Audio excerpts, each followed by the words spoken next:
कोकणातील प्रत्येक अपडेट जाणून घेण्यासाठी आजच माझे कोकणच्या सोशल मीडिया प्लॅटफॉर्मला लाईक, फॉलो आणि सबस्क्राईब करा। रायगड जिल्ह्यातील पोलादपूर तालुक्यातील कापडे विभागात सध्या अवैध दारू विक्रीचा मोठा सुळसुळाट झाला आहे।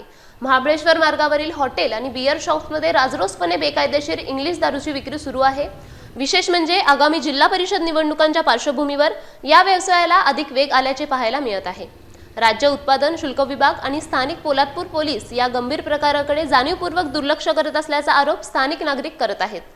रात्रीच्या वेळी या मार्गावर तळीरामांची मोठी गर्दी होत असून यामुळे कायदा व सुव्यवस्थेचा गंभीर प्रश्न निर्माण झाला आहे। प्रशासन केवळ नावापुरती कारवाई करून जनतेची दिशाभूल करत असल्याचे चित्र आहे।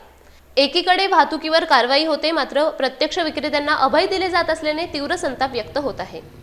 निवडणुकांच्या काळात वाढलेल्या या अवैध धंद्यांवर प्रशासन लगाम लावणार का, असा सवाल कापडे विभागातील जनता उपस्थित करत आहे।